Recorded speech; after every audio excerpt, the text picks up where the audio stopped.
Eh, ini saya mulai dari yang sini dulu, ya paper lama dari 20 tahun yang lalu, orang MIT, ya ini MIT research-nya di JRL, salah satu jurnal bergengsi di bidang geoscience ya, Geophysical Research Letters ya, tahun 2001, saya masih kuliah ya tahun-tahun ini, tapi sudah ada hitungan global flux karbon dioksida ke air tanah. Jadi dari paper ini, dari analisis mereka gitu ya, mereka menghitung nih, mereka kan menghitung siklus karbon ya. Jadi kita pernah diskusi bahwa karbon ini bersiklus, tapi sayangnya siklus ini saat siklus tersebut saat ini itu vektornya menuju atmosfer dominan. Jadi yang dari subsurface itu vektornya menuju atmosfer. Jadi atmosfer kita sedang kebanyakan CO2. Ya, CO2 yang bukan dari dia sendiri, karena atmosfer sendiri ada CO2-nya. CO2 juga punya fungsi ya tentunya. Gitu. Nah, salah satu yang disorot dari siklus karbon, beberapa siklus karbon ngikutin siklus hidrologi, ya siklus air ya. Jadi karbon itu akan masuk bersama presipitasi, bersama hujan dalam proses recharge, ya masuk ke air tanah dan membentuk dissolved inorganic carbon DIC, ya dalam bentuk biasanya ion bikarbonat ataupun karbonat. Ya. Nah, ini kesimpulan dari abstraknya, jumlahnya dari di tahun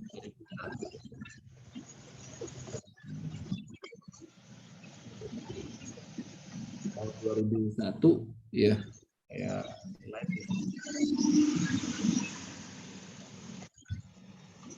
tahun 2001 jumlahnya dissolved inorganic carbon yang masuk ke dalam groundwater ini 0,2 gigaton ya karbon per tahun.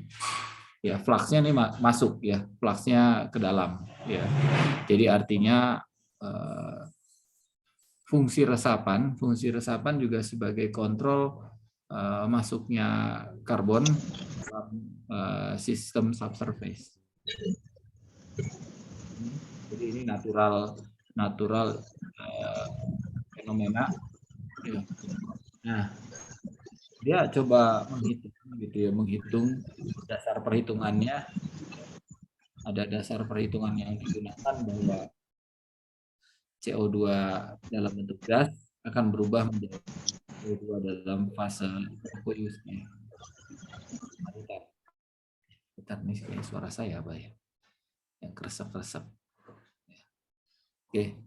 Seperti itu dia dissolution. Jadi CO2 itu akan masuk ke air pori dulu ya dan masuk ke groundwater. Dia bisa menghitung di dasar perhitungannya dissolved inorganic carbon ini berapa tekanan parsial karbon dioksida di udara di atmosfer, ada konstanta Henry-nya ya. Nah, ini jumlahnya dan sangat dipengaruhi oleh pH. Kalau lihat di sini sama seperti diskusi kita beberapa waktu lalu, ini pH dependent. Ya. Gitu. Jadi alkalinity atau pH dapat mengkalkulasi berapa karbon yang bisa masuk sebenarnya. Ya. Itu paper ini yang di highlight. Nah, ini ada hitungan. Ya, dia punya dasar pH yang digunakan kalau kurang dari 5,5 ya di rentangnya pH yang digunakan 4. Kalau 5 kategorinya berdasarkan FAO ya. FAO punya kategori nilai pH ya kurang dari 5,5 sampai lebih dari 5,5 ya pH-nya. Ini yang dipakai, ini rentangnya. Dia hitungannya tadi dasar ini. Hitungannya sebenarnya simple. Paper ini saya juga salut. Sebenarnya simple ya hitungannya tapi jadi paper yang bagus ya. Karena mungkin yang nulis orang MIT kali ya. Gitu. Nah, terus dia hitung seluruh dunia, tapi mungkin dia based on data ya, di belakang paper ini banyak data yang ya, dia tunjukkan ya. ini mencapai 0,2 gigaton karbon per tahun, dan ini hampir sama dengan masuknya karbon ke ke air permukaan ya, dalam bentuk ocean karbon ya, ada di situ ya, dan juga inorganik karbon di air sungai misalnya ya, masuknya ke situ ya, danau, sungai ya, 0,2 gigaton dalam proses bersamaan proses presipitasi sebenarnya, proses infiltrasi ya. Ini di mana areanya di paper sini, area-area yang dia sebutkan ini fluxnya yang masuk, makin hitam itu makin banyak ya. Indonesia tuh ini ya, kalau kita lihat Indonesia karena curah hujannya tinggi, daerah-daerah yang memiliki curah hujan tinggi tropical ya, kita lihat itu memiliki fungsi sebagai ini karbonnya, pengadsorb karbon, nanti ada fungsi pH, temperatur dan lain-lain. Ini jumlah flux yang bisa diadsorb. Ya, ada beberapa area memang yang mendekati negatif itu jumlahnya lebih sedikit ya. Itu jumlah flux yang masuk di paper yang simple. Kalau menurut saya nyari-nyari karena untuk bantuan riset S3 salah satu mahasiswa yang mungkin beberapa waktu lalu, 2 atau 3 mingguan yang lalu ngisi ya, risetnya bagaimana CO2 dari tectonic activity ya. Itu yang pertama, simple, dia menghitung jumlah flux, jumlah CO2 yang masuk bersama sistem air tanah ya. Nah, di dalam air tanah sendiri dia bahas resident times-nya, berapa lama waktu tinggal di air tanah, lebih baik lebih lama dibanding di soil, jelas ya, di air tanah akan bertahan, kalau di soil akan ada proses keluar lagi ya. Jadi karena pada saat kemarau mungkin keluar lagi pada saat evaporasi. Jadi ini ada hitung-hitungannya ya, jadi berapa lama ya. Jadi di sini disampaikan bahwa jumlah atau besaran dissolved inorganic carbon ya ke air tanah itu bisa dihitung untuk hitungan model karbon. Kita pajak karbon mulai kapan? Juli. Saya lupa. Kalau PPN 11% per April. Ya, tapi kalau pajak karbon saya lupa ya, Juli atau Oktober mungkin diterapkan. Ya, mungkin akan kena di pembelian fosil fuel kali ya. Saya juga nggak tahu akan di mana dikenakan aktivitasnya. Pajak karbon itu di mana posisi aktivitas apa yang kita kena pajak karbon. Itu dia berharap karbon itu bisa ditahan gitu ya dalam waktu cukup panjang. Ya, sampai ribuan tahun di air tanah. Memang air tanah punya fungsi. Tapi apa yang terjadi kalau air tanah kita drain, kita pompa, ya kita mengeluarkan karbon juga dalam bentuk bikarbonat, dan mungkin ke air permukaan ya kita rilis juga ya. Jadi seperti itu. Oke, itu yang pertama. Saya lanjut dulu untuk bahasan yang kedua.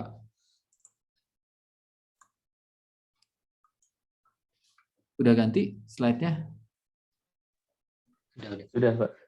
Nah, sekarang ada fenomena yang menarik. Sekarang kalau air tanah itu nyimpen, bagaimana air tanah itu juga merilis, tapi dalam bentuk yang dia pisah. Jadi storage-nya dari subsurface di air tanah akan pindah ke tempat lain ya. Jadi ada istilah submarine groundwater discharge. Jadi laut itu sebenarnya airnya diisi juga dari air tanah ya. Makanya saya bilang kalau kita basis pengelolaan air tanah itu hanya wilayah sungai, seperti yang disampaikan oleh pemerintah, dari sisi ilmiah nggak masuk akal, karena beberapa hal air tanah itu keluar di bawah laut ya. Di utaranya Lombok tuh banyak submarine groundwater discharge ya. Dan fenomena ini banyak di dunia ditempatkan, dan ini menjadi bahasan yang menarik. Tidak hanya terkait nutrient load ya ke laut, tapi juga flux karbon ya di laut ya. Jadi submarine groundwater discharge ini ya ini juga menarik dari paper ini dihitung. Ini juga dari Journal of Geophysical Research, ya sama seperti jurnal yang sebelumnya, tapi itu tahun 2001. Ini baru 2018 kalau nggak salah ya. Saya lupa. Saya cek.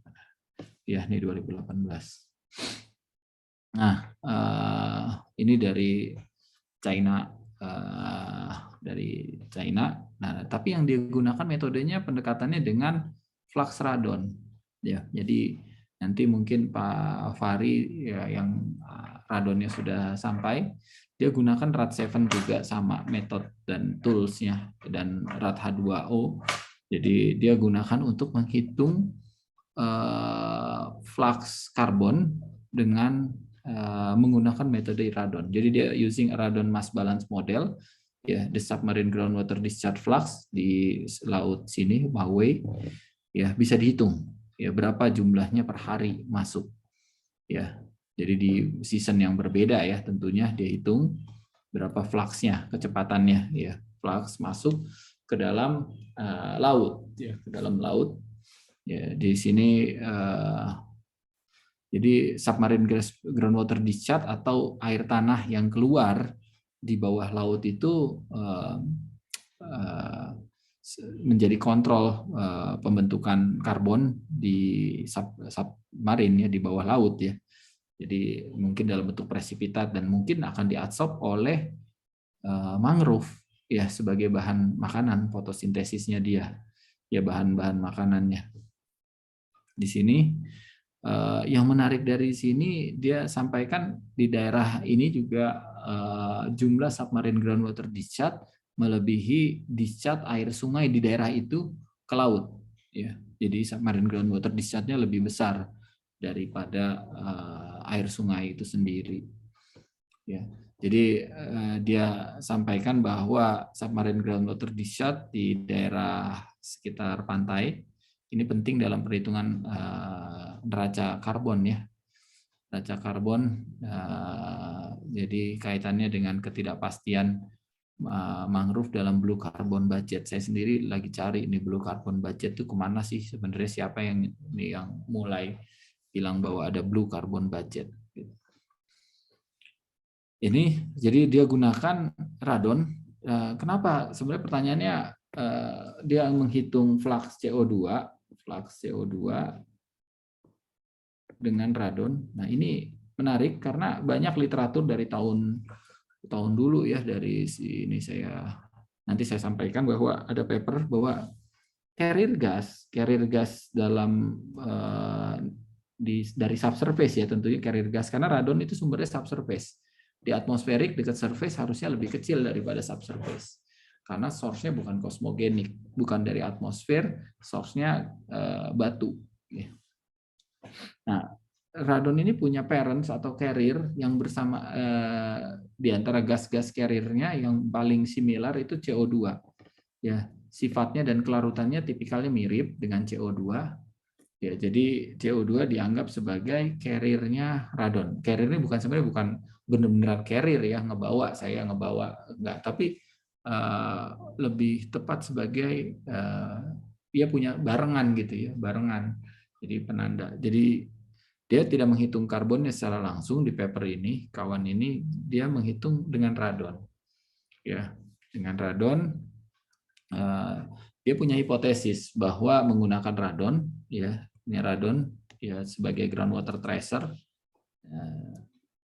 Radon sebagai groundwater tracer ini dapat mengkuantifikasi submarine groundwater discharge dan berapa dissolved inorganic ataupun organic carbon flux di dalam mangrove. Ini, ya, kalau baca paper itu gitu dulu, ya, ya, di China. Contohnya Hainan ini nama kan ayam Hainan.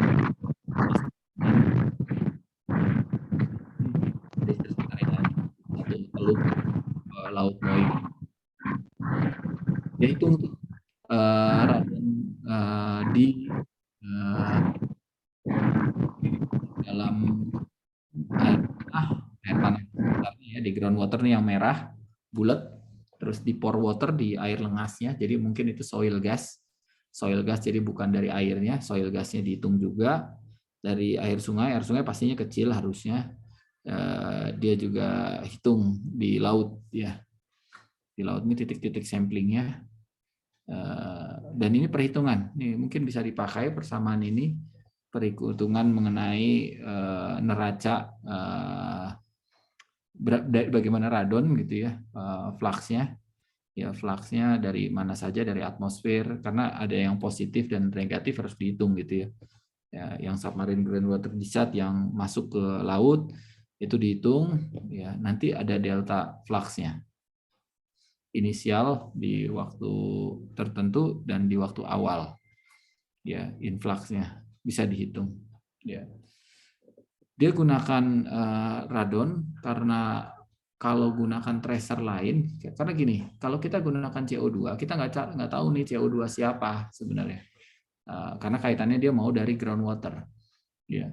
Tapi kalau dengan radon, dia pasti radon itu source-nya dari subsurface dan dari groundwater ke surface water, dari groundwater ke laut. Tapi misalnya saya pakai tracer gas lain, ya satu tidak inert, ya CO2 itu tidak inert, susah, takutnya pada saat saya ngitung CO2, tekanan parsial CO2 di air tanah, tapi dan CO2 ke laut, misalnya hubungannya submarine groundwater discharge, di tengah jalan jangan-jangan CO2 itu berubah, ya, atau berkurang, bukan karena berkurangnya bukan karena flux ya, hitungan flux fisik, tapi ada reaksi kimia yang mengakibatkan CO2 itu berkurang jumlahnya atau nambah. Jadi dia gunakan gas yang inert. Ya, ini kalau dicari lagi kenapa dia harus pakai radon inert. Ini gas inert itu tidak bereaksi, atau gas mulia tuh tidak bereaksi. Helium, neon, ya, Kr, Xe, Rn itu, Rr argon juga itu tidak bereaksi. Ini keuntungan. Makanya kemarin Pak Fahri bawa alat radon. Menurut saya kalau untuk risetnya subsurface kita punya keuntungan karena source-nya jelas, kita dari situ dan tidak bereaksi ya di situ ya. Kita juga kemarin diminta oleh Universitas Pakuan, Unpak, mereka punya research terus untuk mendelineasi patahan di daerah sekitar Bogor. Nah, ternyata di dekat patahan saya menarik juga ada anomali radon juga yang jumlahnya sampai puluhan ribu becquerel per meter kubik ya. Biasanya di soil gas paling 1000, 2000 naturalnya aja. Atmosfer ya di bawah 100 ya. Nah, di situ bisa sampai puluhan ribu dan mereka akan nambah titik ya. Jadi mereka minta bantuan lab kita untuk research-nya mereka, Pakuan, Universitas Pakuan Geologi. Ya, saya juga cukup ini ya, mereka juga tahu lab kita bisa pakai. Dan silakan aja kalau mau research. Nah, di sini dia hitung radon, dia seasonal. Nih bagusnya datanya punya seasonal dan dihitung dengan efek pasang surut ya, tidalnya, di mana nilai radonnya menarik ya pada saat jadi begini nilai radon ya, tidalnya gini. Jadi tidal mungkin karena efek dari pasang surut air laut, hujan, dan juga gravitasi karena proses dari bulan, matahari gitu ya. Nah, ini fluxnya ada seasonal variation, jadi variasi musim yang bisa ke track gitu ya. Dia bisa hitung. Jadi kalau makin basah surface water, tentunya radonnya makin kecil di laut ya. Karena surface water tidak membawa radon. Tapi kalau pure groundwater dalam kondisi tubuh surut, misalnya dalam kondisi surut, di sini nih kondisi tidalnya surut, ya itu radonnya tinggi, itu full dari groundwater yang ngisi, kira-kira begitu. Tapi kalau lagi pasang, mungkin surface water nambah, radonnya rendah, karena kita tahu radon dari surface water itu harusnya lebih kecil, dan mereka juga ngitung lebih kecil. Jadi ini mereka hitung sehingga mereka bisa menghitung flux dissolved inorganic carbon, ya fluxnya karbon ke dalam laut itu variasi musim dengan radon. Ini menarik, yang mungkin akan saya sitir juga kalau ya mungkin teman-teman juga kalau mau mensitir itu ada persamaan ya dari sini, persamaan bagaimana menghitung radon ya, dari umurnya kita tahu radon 3,8 berapa hari itu ya, waktu paruhnya 3,8 hari ya, sehingga lambdanya bisa dihitung, lambdanya sekitar berapa tuh lambdanya radon itu 0,1-an. Nah ini ya 0, lambdanya ya, konstanta peluruhannya 0,181 per hari ya, waktu paruhnya 3,8 ya, kita ininya 0,181 per day lambdanya. Dihitung porosity, dihitung umurnya, jadi dia menghitung lamanya gitu ya. Nah, dia hitung, dia bisa groundwater discharge berapa ini ya, dihitung. Selanjutnya berapa persen dari air tanah, dari air sungai, karena air sungainya pasti diisi juga ya oleh air tanah. Jadi air sungai juga tidak serta-merta radonnya 0 ya. Sehingga harus dihitung juga dari air radon yang dari air sungai ya. Ada mixing di situ. Dari sini terhitung berapa dissolved inorganic carbon yang masuk ke dalam sungai, ke dalam laut ya, dari air tanah dengan radon ya, radon di sini. Nah, hasilnya kita lanjut ya, dibandingkan dengan tempat-tempat lain ya, dia bandingkan di area-area lain. Sayang udah dekat-dekat Indonesia tapi Indonesianya nggak ada gitu ya hitungannya. Submarine groundwater discharge. Nah, ini modelnya yang dia diagram untuk proses biogeokimia karbon ya. Nah, sampai pada kesimpulan jumlah fluxnya tadi di abstrak juga sudah disampaikan ya, segini di kemarau, dan pada saat mana nih kemarau seasonnya to be in wet season 0,36 ya, karbon fluxnya ya, karbon fluxnya ya seperti itu, dari jurnal yang cukup bagus dari Geophysical Research Letter ya, mengenai bagaimana menghitung karbon flux dari radon ya. Kenapa nggak langsung aja ngitungnya? Ya bisa aja, cuman kita nggak bisa pisahkan ya gas karbonnya siapa. Kan targetnya groundwater, subsurface, yang ada radonnya tinggi itu harusnya dari subsurface, dari groundwater. Itu bahasan yang kedua ya. Nanti kita lanjut ke diskusi. Saya kira bahasan sambil disimpan aja kalau ada pertanyaan. Ya. Nah, yang ketiga dia di Bali ya. Ini di Bali ya. Ini risetnya juga relatif baru 2018, dan ini jadi dasar waktu kita melakukan riset. Atin mungkin melakukan riset radon ya. Anomali radon di Danau Batur itu sangat rendah ya. Kita curiga awalnya dari subsurface ya, subsurface harusnya tinggi ya, tapi tekanan parsial CO karena pH-nya alkalin, udah degasing semua CO2-nya di permukaan. Tapi kalau di air tanahnya di sekitar atau air springnya itu radonnya ada terdetek cukup signifikan ya, tapi kalau di surface-nya tidak. Nah, dia juga gunakan metode, ada radon juga ya, dia pakai radon dan juga pakai CO2 dari tekanan parsial, dia pakai ini ya. Hampir semua riset banyak riset karbon dioksida menggunakan tracer radon ya, groundwater discharge tracer natural, karena simpel sebenarnya, penggunaannya simpel. Ya, jadi dia bandingkan, ada dua badan air yang pertama natural Danau Batur, dan juga reservoir apa namanya saya lupa tuh, reservoir apa yang dari sungai-sungai dikumpulkan sama mereka ya, ada reservoir Palasari itu. Palasari, ya, Palasari. Situ. Nih Palasari reservoir, ya. Jadi itu dia bandingkan dua, ya, yang satu Danau Batur dan Palasari, ya. Jadi Danau Batur itu tekanan parsialnya lebih rendah dan negatif flux, ya, ke arah atmosfer nanti. Kita lihat research-nya, dia juga punya physical variation sih. Saya pikir nih bule ini sambil liburan nyari research, liburan murah bagi orang Australia, mungkin kayak ke Bali jauh lebih murah daripada ke Australia itu sendiri, terus ambil research, jadi research-nya itu lebih murah di Bali daripada riset di Australia sendiri. Saya pikir nih hebat juga nih kawan ini. Nah, 1 tahun sebabnya dia punya, maksudnya ada apa?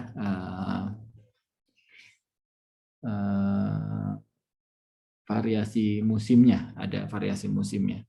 Ya, Bali Danau Batur sendiri sebenarnya salah satu danau strategis nasional. Danau strategis nasional itu ada 15. Indonesia ya pemerintah tahun berapa ya? Tahun baru-baru ini kok menyebutkan ada 15 danau strategis nasional. Danau strategis nasional, Toba segala macam ya. Nah, salah satunya Danau Batur. Batur itu danau strategis nasional. Dan yang lain ada Danau Singkarak, ya. Yang sama BRIN kita mau ada riset Danau Singkarak, mereka mau adopt metode Danau Batur ke research mereka di Danau Singkarak. Ya, ini kondisinya Danau Batur mungkin semua tahu, mungkin kemarin juga 3 atau 4 minggu yang lalu Atin sampaikan bagian dari research-nya juga di sekitar Danau Batur. Ya. Danau Batur yang menarik itu walaupun di elevasi tinggi, ini elevasi tinggi kalau dilihat nih kontur ya, elevasi high, ini di elevasi 1000-an, tapi isotopnya berat. Isotopnya seperti isotop yang mirip laut. Ya, isotopnya berat. Harusnya di elevasi tinggi kan kalau belajar isotop ya, ini makin rendah nilai isotopnya, makin ke arah ketinggian makin rendah. Jadi ini isotopnya berat, sehingga sulit menjelaskan bahwa air Danau Batur dari sisi geokimia juga TDS-nya 1100, 1200. Ya, menjelaskan bahwa air Danau Batur adalah diisi dari air hujan. Ya, jadi kemungkinan besar air Danau Batur itu dari subsurface water, ya, yang mungkin kaitannya dengan aktivitas magmatis ya, di sekitar danau itu sendiri ada Gunung Batur ya. Nah, ini deskripsi mengenai Danau Batur, ya, danau sebagai danau terbesar di Bali dan Palasari juga reservoir terbesar, ya, di Bali, ya, di pantai barat, ya, sini ya, pantai barat ini Palasari reservoir, ya, dibandingkan di situ, ya, ini kondisi masing-masing, ya. Dia bandingkan watershed-nya ya, Danau Batur terus dengan sekitarnya gitu ya, kedalaman ya, dan lain-lain ya. Sayang Danau Batur nggak punya data uji permeabilitas di sini, dia not available. Kalau di Palasari ada. Itu. Ya, ini penjelasan dan metodnya, dia melakukan 4 musim ya. Dia sebutkan 4 musim. Jadi musimnya musim panas banget, terus menjelang hujan dan hujan gitu. Kalau dilihat deskripsinya. Ini metode dia pakai RAD7 juga, sama seperti yang umumnya orang mengukur radon yang standar pakai RAD7. Dia ukur ini hasil pengukuran parameter ini ya, parameter angin dan lain-lain. Ya, ini hasilnya ya, ini curah hujan, dia sampaikan curah hujan hampir sama antara curah hujan di Danau Batur dan Palasari. Hampir sama polanya, patternnya karena memang dekat ya. Jadi ini historical rain event dari tahun 15-16 ya, terus juga rata-rata dari tahun 50. Jadi polanya hampir sama polanya. Kita nggak bisa bilang bahwa oh Palasari curah hujannya lebih tinggi sehingga influx meteoriknya jelas. Enggak, dia bandingkan. Nah, yang menarik kontras dari CO2 dynamics di danau alami dan reservoir buatan. Jadi danau Batur itu danau alami ya, tropical volcanic lake ya, sebenarnya danau vulkanik ya, bekas kawah mungkin ya, bekas sisa letusan ya. Jadi danau Batur ini datanya tekanan parsialnya di danau Batur itu di 241 ya, 263 average. Nilai radonnya sangat rendah dalam ini rendah, yang di sini juga rendah. Tapi kalau mereka nggak ngukur di air tanah, kalau di air tanah kita yang punyanya ITB ya. Temperatur Danau Batur itu di kisaran 26, tapi di sini 33 ya. Tapi kita ngukur Danau Batur berbeda dengan hitungan mereka. Ya, kita Danau Batur lebih hangat 28-an di kita. Ya, ini data yang lain ya, conductivity ya, mungkin kaitannya dengan TDS ini 1000-an mendekati 2000, berarti TDS-nya ya sekitar 1100 1200 ya. Kalau danau Waduk Palasari hanya 300-an ya, seperti itu. Terus klorofil juga dia hitung ya. Nah, ini pengukurannya, titik-titik pengukurannya. Mungkin ini juga diadop oleh penelitian Putri Aprilia ya, mahasiswa teknik air tanah yang lulusnya 1,5 tahun ya. Jadi Mbak Lia ini salah satu role model, harusnya bisa lulus 1,5 tahun sambil ngerjain project-project di mana dia siang malam kayaknya. Pagi siang ngerjain project kalau disuruh, terus PR-nya dikerjain kali ya kayaknya gitu. Jadi radonnya ini di Palasari dan juga di Palasari yang bawah, Palasari dan ini Danau Batur semua, nanti Palasari yang bawah, di sini Palasari reservoirnya. Ini hasilnya. Jadi Danau Batur CO2 fluxnya tuh ke dalam Danau Batur ya. Sebenarnya sih kalau kita kaitkan, sayang paper ini tidak, kalau menurut saya ya paper ini sebenarnya kritikal kalau saya menjadi reviewer, dia nggak coba liatin pH gitu, pH bahwa membahas ya, dia ada data pH di sini ya, data pH mana ya, mana dia ngukurnya data pH, nggak dia bahas secara detail karena kalau dia bahas, jadi sayang tidak jadi reviewer. Jadi ini antara Danau Batur dengan Danau Palasari, pH-nya Danau Batur tuh 9. Ini udah jelas nih alkalin. Pasti dia mengadsorb CO2. Nah, pH di sini mungkin 6, sekitar 6, 7 gitu, ternyata masih ada memberi flux yang ke arah atmosfer, merir. Ya, jadi saya nggak tahu pH-nya, dia nggak bahas detail di situ. Gitu. Padahal itu penting ya. Jadi di Danau Batur CO2 itu sink masuk dan membantu karena alkalin ya, danau alkalin dia butuh bikarbonat acid untuk neutralize ya, untuk kontrol. Nah, yang satu dia menjadi ini bendungan ya. Jadi ini ada bendungnya. Jadi itu CO2 source, saya nggak tahu nih pH-nya, dia nggak bahas.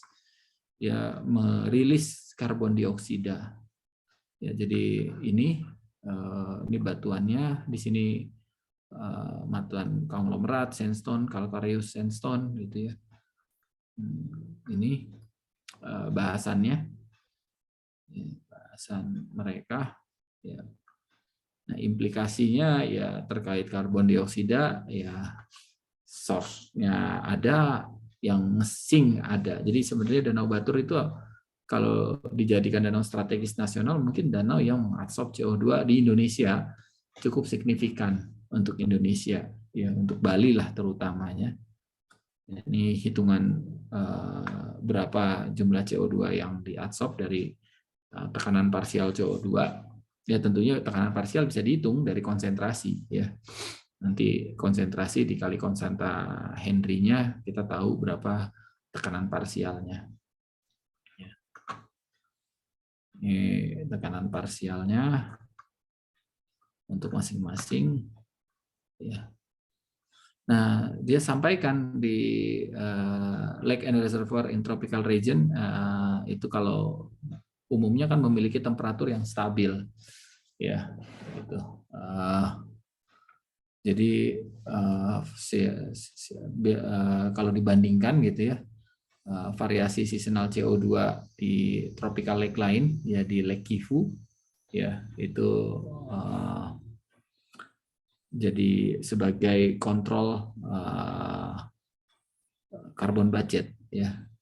Nah, predicted increase in both tropical monsonal temperature, penaikan temperatur, ya kalau kenaikan temperatur kan gas lepas ya, degassing ya, karena temperatur, ingat, gas itu rilis terdegassing karena temperaturnya naik atau pressure-nya dikurangi. Kalau tekanan itu diturunkan, temperatur dinaikkan, itu untuk merilis gas yang teradsorb atau dalam bentuk gas terlarut ya. Jadi ini pentingnya danau batur ya, kira-kira seperti itu paper yang ketiga ya dari 4 paper yang mau kita bahas ya. Ini di Indonesia, nama jurnalnya mungkin bukan jurnal yang Q1 kalau ini, kalau saya lihat ya dia beda sama yang sebelum-sebelumnya gitu. Oke, selanjutnya ada ini paper lama ya, tes ya, paper lama orang Italia terkait evidence for radon transport by carrier gas through fault clays in Italy. Jadi ini harusnya di awal jelaskan dulu hubungan radon dan CO2 karena CO2 anomali akan berasosiasi, dia sebutkan di situ CO2 anomali dan radon anomali itu jadi penting dalam prekursor analisis kegempaan tektonik. Ini jadi dasar risetnya Atin sebenarnya. Ya, ini menjadi paper pijakannya. Kenapa dia kaitkan radon, CO2 dan Lembang Fault serta Danau Batur. Ya, Danau Batur. Kira-kira itu. Ya, ini soil gas survey ini di Itali ya, risetnya. Oke, kita bisa mulai diskusi kita. Silakan kalau ada yang mau disampaikan, ditanyakan, diklarifikasi atau punya ide research yang lain, silakan. Saya sekarang sambil silakan. Untuk yang paper kedua itu yang air lautnya itu sampel airnya itu dari laut sebelah mana, maksudnya kedalaman berapa gitu, apakah kita bisa ambil air laut di permukaan ataukah kita harus menyelam untuk ambil air lautnya seperti itu. Yang ini ya, submarine groundwater discharge ya. Iya. Ya, jadi submarine groundwater discharge ini tidak menjelaskan dia ngambil dari mana, kedalaman berapa ya, tapi skematiknya nggak seperti paper yang lain. Tapi saya kira di sini dia ada fenomena seperti di Lombok Utara. Di Lombok Utara itu di bawah laut ada gelembung-gelembung dan keluar, terutama pada saat musim kemarau itu lebih muncul dekat pantai, airnya tawar. Jadi mungkin dia yang diambil dia fan atau dia harusnya ya dia fan, terus dia kasih pipa piping baru diambil. Kalau saya melihatnya gitu karena risetnya LIPI bersama Jerman ya, saya lupa ya. Itu yang riset yang di Lombok itu LIPI dengan tim-timnya Eropa ya kalau nggak salah LIPI. Tapi papernya saya nggak nemu di dalam bentuk jurnal. Itu ada activity di report-reportnya LIPI. Mereka ngambil ada mata air tawar ya, fenomenanya jadi mata air tawar di bawah laut. Ya penduduk mungkin udah lebih tahu, terus diselidiki ya itu submarine groundwater discharge ya. Jadi kalau idealnya harusnya dia ngambil dari kondisi yang demikian seperti yang terjadi di Lombok. Di Lombok ada, makanya mungkin di sebelah utara Lombok, Gili, Trawangan, Gili itu juga bisa dimanfaatkan air tanah bawah laut. Ada riset air tanah bawah laut sebagai salah satu future sumber daya air ya. Kayaknya gitu Pak Fahri ya cara ngambilnya kalau menurut saya. Tapi sebab dia nggak jelaskan gitu, nggak jelaskan dengan detail. Nanti papernya saya berikan ini, saya kirim papernya untuk dibaca-baca. Ya, dia nggak menjelaskan dengan detail teknik samplingnya gitu, gitu, nggak disebutkan hanya posisi sampling, tapi dia ada ini aja rate detektor. Ya, dia hanya jelaskan gitu aja. Soalnya saya pikir barangkali ada acuan bakunya seperti apa untuk sampling gitu. Tadi kan peta dunianya sendiri untuk bagian Indonesia masih kurang gitu kan. Sementara Indonesia ada di area tropik. Ya, alat sudah ada, jadi kalau misalkan nanti bisa turun ke pantai gitu, kalau misalkan bisa kita ambil kan, jadi mungkin bisa tambahan paper atau gimana gitu kan. Iya, tambahan data. Kalau menurut saya kalau melihat dari tekniknya dia bikin piezo ya kayaknya di bawah laut gitu ya. Jadi kayak kita bikin sumur pantau, tapi mungkin dia bor dulu ya. Kalau lihat di sini saya coba baca ya. Coastal groundwater sample were collected, continuous monitoring ya. Ini dia pakai domestic wells ya. Terus yang di bawah lautnya dia nggak sebutkan masalahnya. Kalau saya mikir adalah sama seperti di pulau kecil kadang keluar air tanah tawar di bawah laut, lebih tawar ya, maksud tawar itu nggak benar-benar kayak air minum, tapi air laut kan TDS-nya mungkin puluhan ribu, dia hanya 2.000 3.000. Jadi itu di bor dangkal mungkin ya, terus dibikin kayak pisau, kayak bikin sumur pantau, screen di bawahnya, atasnya diplak supaya air laut nggak masuk, di flashing pada saat sampling. Paling memungkinkan itu. Ya. Dan saya pikir kalau peta dunia ini mungkin yang sudah dilakukan research ya, yang udah orang lakukan yang di sini nih. Ya kalau Indonesia ada sangat bagus. Di sini mana tadi? Nah ini Indonesia sayang belum ada.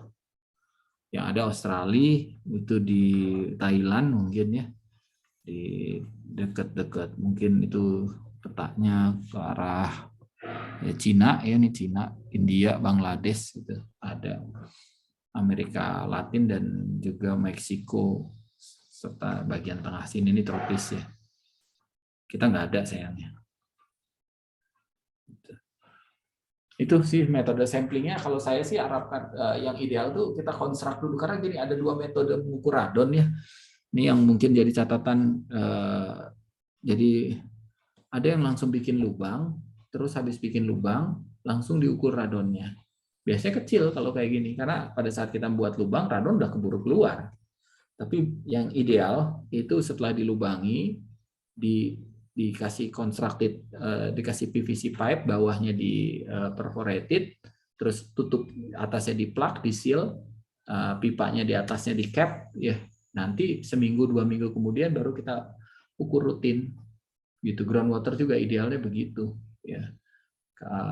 Kalau kita punya gitu ya monitoring wells yang bisa kita pump out, ya karena dia ada accumulated dulu, karena kalau langsung biasanya pada saat kita langsung atau nimba ataupun ini udah rilis duluan. Kita butuh 3,8 hari kan di waktu paruh ya. Jadi kalau kita pada saat sampling aja udah ngambil waktu hampir setengah hari, ya jumlahnya mungkin berkurang 20%-an gitu ya. Jumlahnya lebih kecil. Atau pada saat habis bikin lubang langsung diukur, itu juga nggak nilai kecil. Kalau kita habis dilubangi ditutup dulu ya, baru 2 mingguan interval diukur. Itu kira-kira Pak Farid. Kasih Pak. Udah trial alat radonnya udah dicoba? Belum Pak, baru mau dibongkar nih. Sudah iya. Apa namanya? Sudah keluar dari kotak dan ternyata tidak sebesar yang di. Iya, banyak pelindung-pelindungnya ya. Iya. Jadi kalau nanti dibawa itu sangat sensitif terhadap shock shock ya, benturan. Nah, itu makanya dulu kita pernah ngirim radon kita balik lagi ke Amerika, ke sana, terus sedikit diperbaiki dan dikasih notes, please hindari benturan. Nah, di Indonesia ini banyak polisi tidur nih. Ya, benturan kalau kita naruh di kendaraan, di mobil, makanya saya selalu pesan kalau di kendaraan lebih baik di pangku ya, kayak laptop ya, dipegang yang sama boxnya. Pertama main unitnya itu yang ada tulisan RAD7. Kalau yang lainnya tidak, ya itu kan ada detektornya di situ ya, di yang main unit yang ada monitor kecilnya. Ya tadinya biar kalau misalnya ini kita coba trial sama-sama gitu, misalnya kalau ada kesempatan bawa radon kita ke sana untuk sama-sama, kalau kita sama Batan pernah sama-sama internal calibration ya, maksudnya dua pihak masing-masing, ya udah daripada kita kirim ke tempat lain, kita alatnya Batan sama, dulu masih ada Batannya, sekarang jadi Brin, itu sama-sama ngukur sama gitu, dan nilainya plus minus aja 10%, nggak beda jauh, sama aja.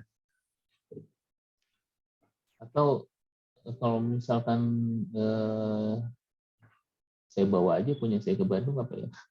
Ya boleh aja kalau sambil trial gitu ya. Buat kalibrasi gitu ya. Iya, kita kebetulan minggu depan mau berangkat ini. Boleh aja. Saya yang penting kan si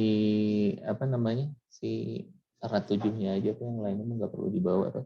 Yang lainnya kan sama kita ya.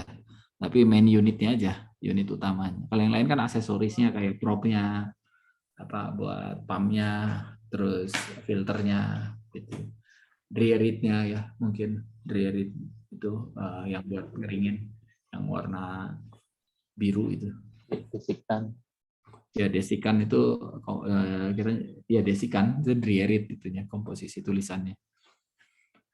Itu ada lagi yang lain mau disampaikan? Izin Pak. Silakan. Yang paper pertama tadi, itu kalau nggak salah ini ya, jadi kayak ngitung secara global ya. Kalau ngeliat gambar-gambar itu kan dia ngubungin antara ini ya, istilahnya dari pH ya. Dari pH, temperatur. Ya, jadi diambil itu supaya bisa memprediksi berapa banyak CO2 yang ada di dalam gitu ya. Iya. Jadi nah, pH-nya ini dia ngambilnya pertama yang diambil ini yang semua air yang di daratan aja, termasuk yang laut ya? Dia ngambil daratan karena laut nggak dia analisis ya. Ini laut putih semua, jadi daratan. Oke. Ini ada titik-titiknya. Ngambil yang pH itu cuma dari satelit ini aja ya konsepnya?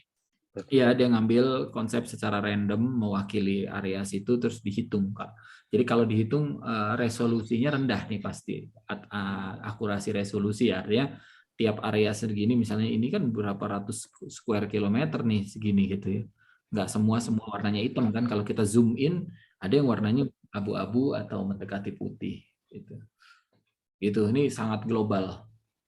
Kalau saya lihat global.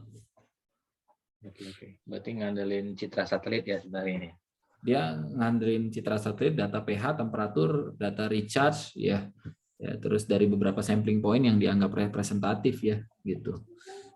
Jadi, temperaturnya di paper itu dia gimana ya? Sama dari satelit juga, semua dari istilahnya nggak ada yang di fill gitu ya diukur kayaknya?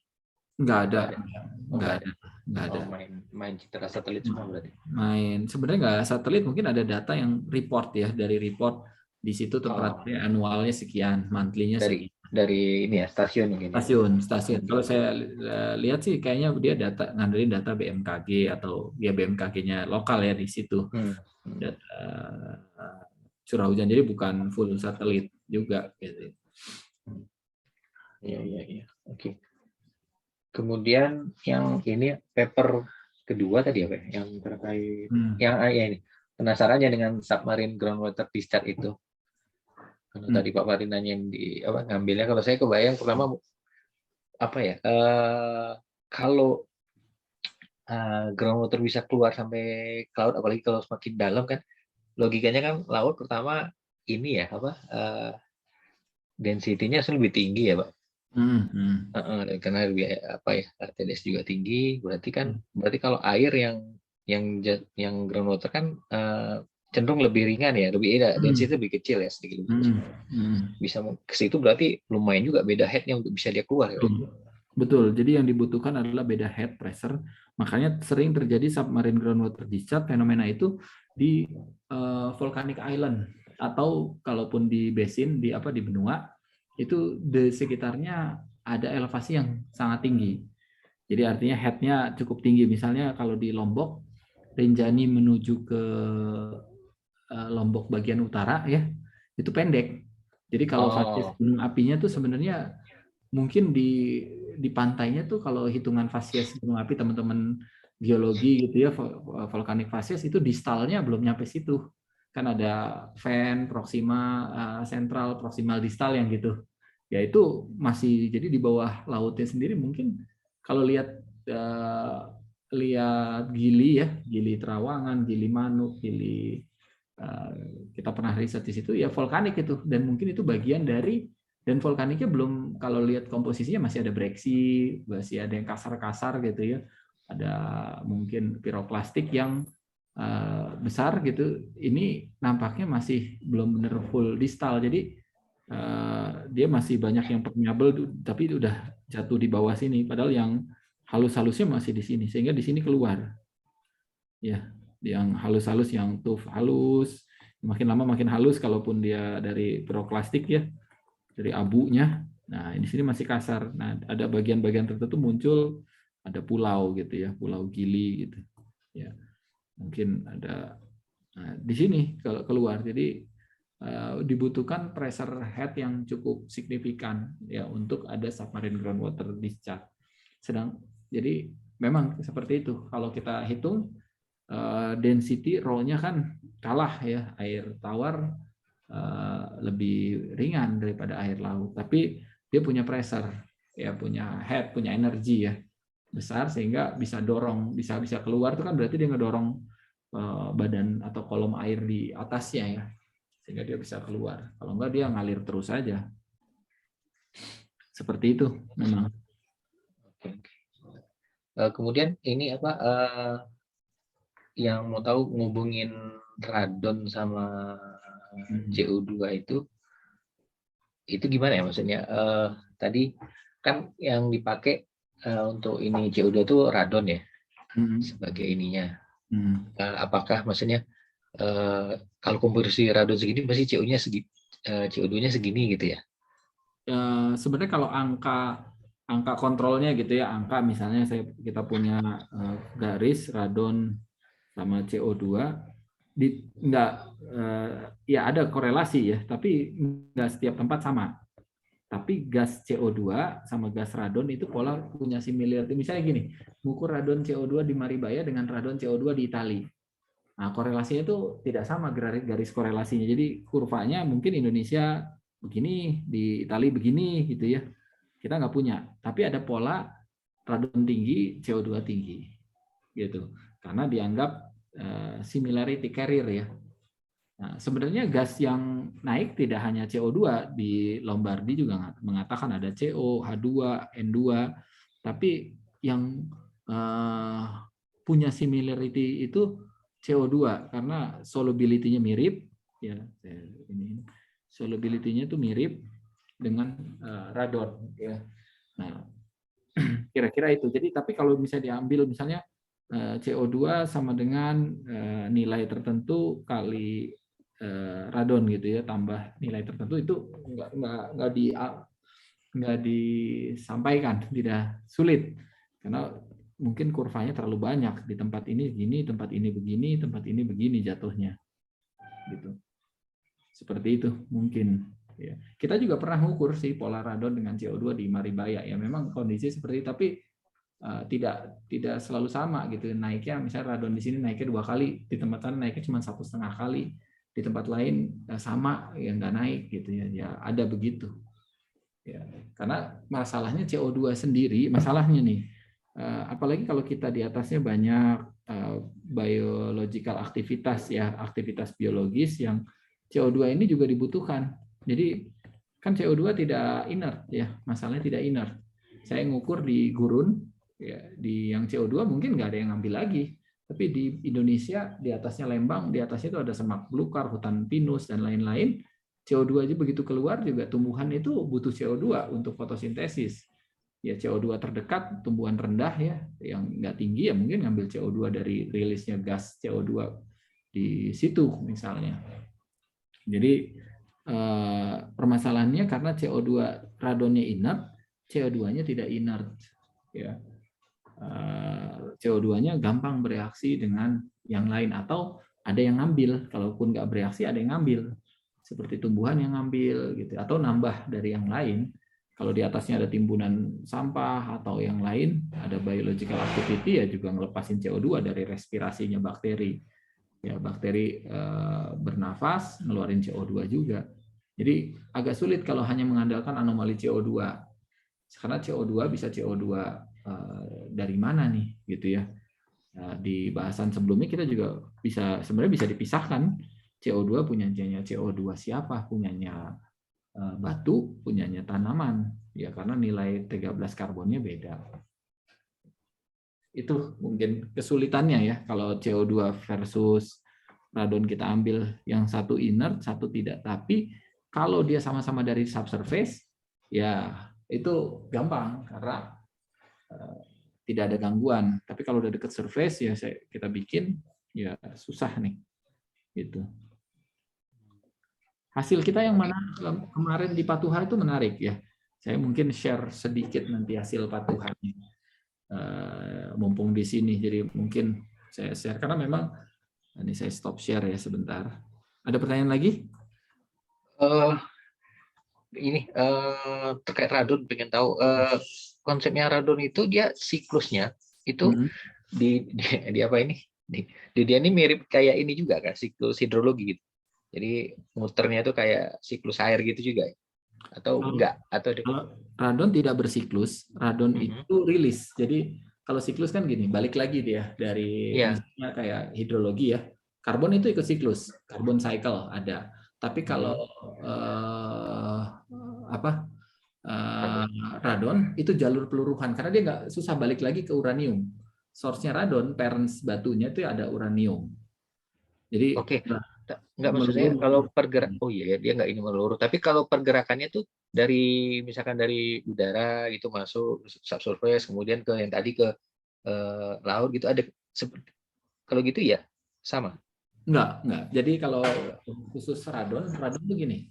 Radon itu geogenik, survei gas yang di atmosfer, kalau natural atmosfer aja tidak ada. Ya, kalau argon, helium, terus Xe, xenon ya. Itu ada dari atmosfer, dari proses kosmogenik ya. Radiasi kosmik. Nah, radon itu istilahnya indigenous-nya bumi dari peluruhan uranium. Jadi uranium itu meluruh. Nah, begitu dari atmosfer, gimana nih kalau radon itu keluar di atmosfer, apakah akan masuk lagi? Enggak. Radon itu meluruh masalahnya, akan menjadi bentuk lain. Jadi dari radon akan berubah bentuk lain. Jadi dia akan berkurang. Misalnya jumlahnya sekarang saya share screen ya sebentar. Share screen dari sini. Mungkin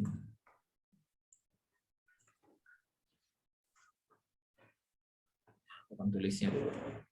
Jadi ini bumi ya, bumi kita. Kalau di batuan di Pluton atau batuan granitik gitu ya, ini source-nya di batu. Gitu.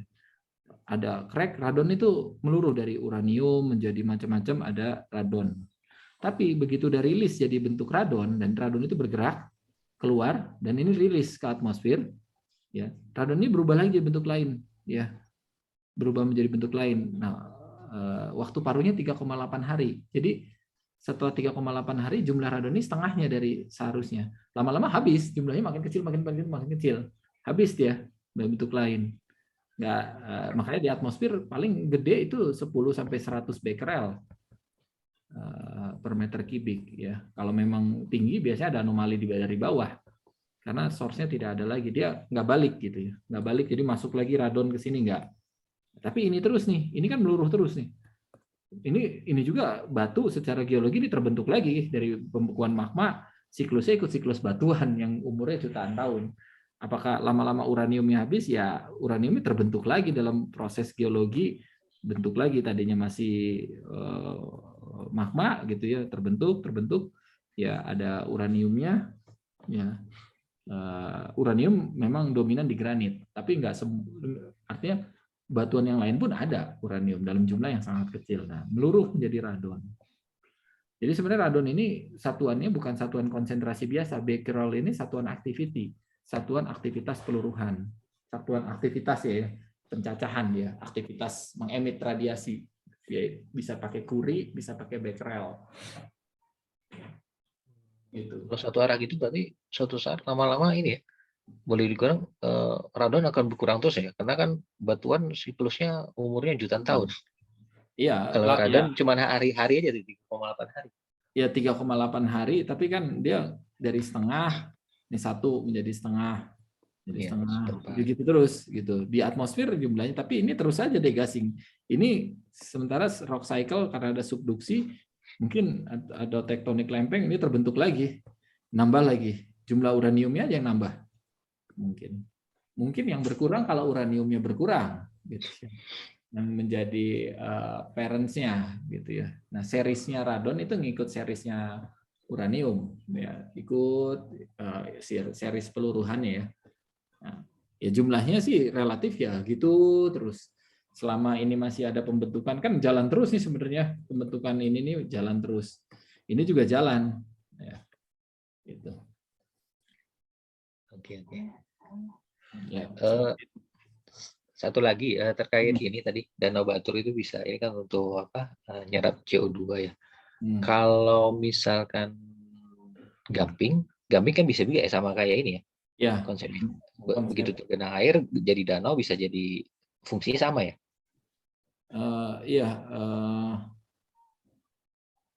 Iya, kalau gamping itu bagaimana mengadsorb CO2-nya itu dari air hujan. Air hujan itu ada H2O, CO2. Nah, kalsiumnya itu kan ikut larut dalam proses pembentukan stalaktit, stalagmit gitu ya. Dan CO2-nya lepas. Nah, CO2 di atmosfer itu ketangkep lagi sama Ca atau Mg dari batu. Jadi nambah sehingga supersaturated membentuk endapan-endapan yang kayak stalaktit, stalagmit gitu ya, yang tambahannya. Itu sebenarnya fungsi pembentukan itu tuh fungsi bahwa batu gamping itu nangkap CO2. Kita ngukur nih, saya coba ya di Pulau Obi, batu gamping dari stalaktitnya dan dari batu gampingnya. Dari batu gampingnya komposisi isotopnya tuh 0 ya, -1, -2. Tapi dari stalagmitnya -4, -6. Atmosfer itu kan -8, -9. Jadi sebenarnya karbon dioksida atmosfer bercampur dengan karbon dioksida dari karbonat itu sendiri.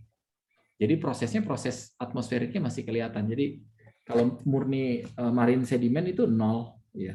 Kalau murni marine sedimen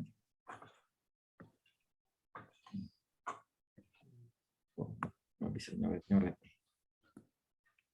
Ya kira-kira ininya saya coret-coretnya kok mati ya.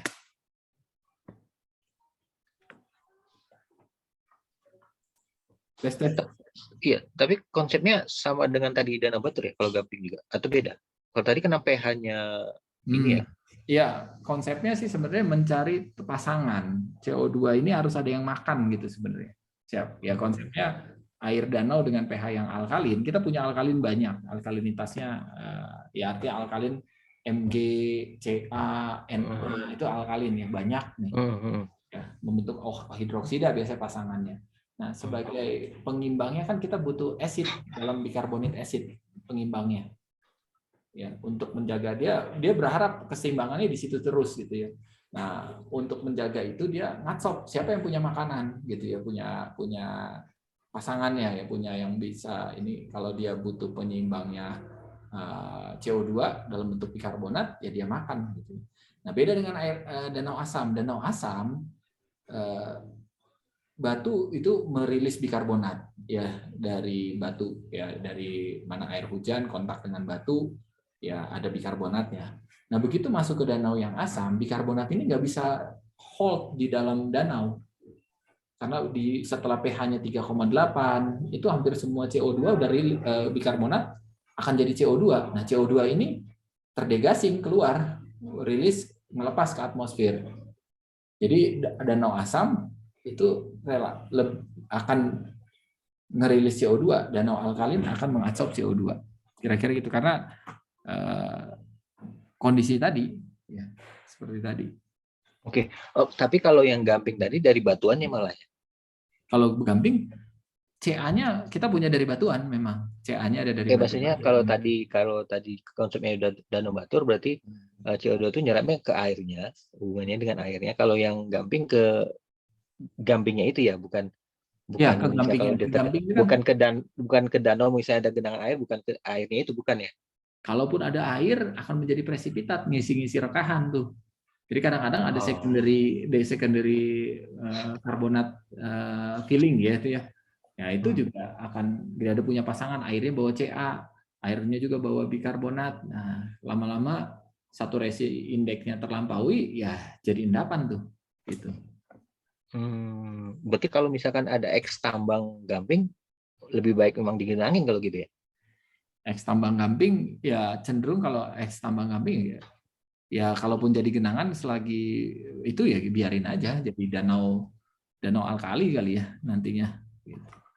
Ya maksudnya ngebantu gitu. Jadi maksudnya jadi istilahnya apa ya? Nilai positif malah ya kalau misalkan daripada dia ya walaupun sih nutupnya juga nggak gampang gitu.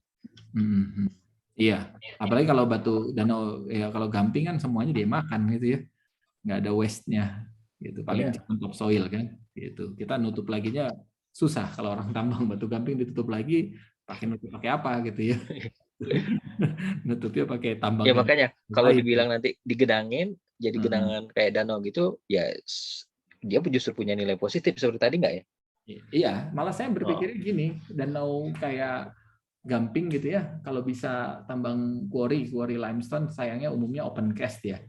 Kalau dari sisi kuantiti, karena nanti akan terbentuk rekahan-rekahan rongga-rongga akibat pelarutan air di atasnya, idealnya memang kita bolongin untuk menjadi artificial recharge.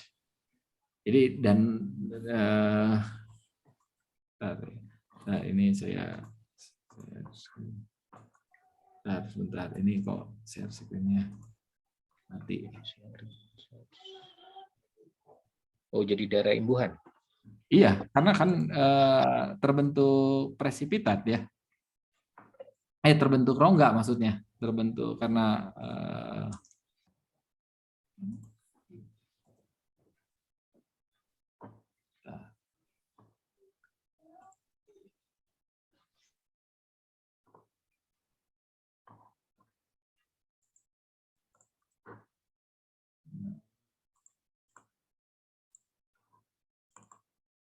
udah kelihatan ya tadi ngehang. Jadi kalau batu gamping itu nambang gitu ya, kita itu malah mengurangi runoff. Misalnya ini biar kita tambang ini ya, ini batu kapur, batu gamping. Ini tadinya gini gitu morfologinya, gitu. Sekarang udah jadi gini, ya jadi seperti ini. Ini kalau dulu ini runoff semua kan, ini ke sini runoff. Nah, tapi kalau kita bentuk pit gitu di situ ya, sayangnya batu tambang ini umumnya ngikutin kontur aja, dia nambangnya gini kan. Ya, jadi kalau dia jadi bentuknya begini nih sebenarnya punya fungsi karena lama-lama kan terbentuk lubang. Ya. Disolusinya gampang, jadi akan mengurangi runoff, direct runoff ya, dan menambah fungsi infiltrasi. Selain tadi CO2 ya, selain CO2. Gitu. Ya, kalau mau campaign gitu ya, mau kampanye positif. Nah, ini yang kemarin nih lubang bor di TCHA dan TCHB ya. TCHB gradien termalnya lumayan signifikan ya. Sampai ini kita mulai melihat anomali termal, sayangnya waktunya nggak selesai, kita hanya bisa selesai setengahnya, 203 meter dan 303 meter. Jadi ya dari target masing-masing 500. Tapi ngelihat di TCHB yang radonnya tinggi, padahal dia jauh dari kawah putih ya. Kalau nah ini udah ini dibandingkan dengan sumur-sumur yang dekat-dekat sana ya. Gradien termalnya ini udah mulai anomali termal di TCHB, dan ini selalu kalau kita ngukur di sana radonnya tinggi-tinggi nih. Radon dan CO2-nya dibanding TCH-AA. TCH itu dekat kawah putih yang suka ngelihat di atas, yang TCHB di bawah. Nah, itu ya ini hasilnya. Stop ya. Kira-kira itu. Ya, itu bakal jadi paper di si bos nyuruh ke Cina World Geothermal Congress 2023 untuk submit gitu. Ya, itu mungkin yang bisa disampaikan. Ada lagi? Satu Pak, satu lagi. Tadi ada apa? Di paper tuh ada klorofil. Klorofil itu apa ya maksudnya di situ? Ada data-data tadi? Iya, data klorofil dari plankton atau dari alga di danau. Dia buat apa ya? Kan untuk menghitung CO2-nya juga. Jadi makin banyak berarti kan makin CO2 yang makan CO2-nya ada. Karena dia kan dalam proses, misalnya klorofil dari ganggang alga di danau, itu kan karena dia punya klorofil sehingga dia bisa berfotosintesis kan, gitu ya. Proses fotosintesis itu proses nangkep CO2. Makanya dibilang bahwa tumbuhan hutan adalah paru-paru, karena ya klorofilnya itu di CO2 di atmosfer itu bisa diadsorb untuk pembentukan makanan ya. CO2 oleh tanaman. Makanya tanaman kan disebut yang mandiri, yang bisa membentuk makanannya sendiri ya tanaman. Nah, dia ngambil dari CO2 ya. Pada saat proses fotosintesis makanan ininya inputnya CO2 sehingga CO2-nya diambil gitu. Ya. Oh, berarti itu termasuk data yang ini ya. Data yang penting dia menghitung kalau makin rapat klorofil makin banyak, berarti kan dia harus ngitung ada hitungannya gitu. Orang biologi klorofil akan butuh sekian CO2 ya. Nah, dia hitung. Oke, berarti CO2 itu dikurangi itu gitu ya kalau menghitungnya. Oke, noted. Jadi prosesnya memang kadang kompleks ya. Ya kita makanya banyak sekarang biogeochemical proses, tidak hanya geochemical proses, tapi biogeochemical proses. Ya. Oke. Ada lagi? Kalau nggak ada lagi, saya mau cukupkan dulu ya. Silakan dibuka lagi kameranya ya. Ya kalau ngomongin tema research itu pasti nggak ada habisnya, dan kita harus berani research itu yang tidak itu aja ya, out of the box juga boleh ya. Makanya saya sering suruh mahasiswa itu tema researchnya coba yang agak-agak aneh sedikit gitu ya. Menang kalah nggak urusan lain kalau ada lomba. Oke, itu ya, jadi banyak riset yang ini, wah berapa air, potensi dari geologi itu banyak, tapi yang aneh-aneh juga masih bisa. Kalau S3 itu disuruh yang orang masih jarang gitu ya. Oke, kalau gitu saya cukupkan. Terima kasih. Selamat menunaikan ibadah puasa ya, yang puasa ya. Mudah-mudahan sehat semua. Terima kasih. Assalamualaikum. Waalaikumsalam. Waalaikumsalam warahmatullahi wabarakatuh. Selamat pagi. Ya. Oke.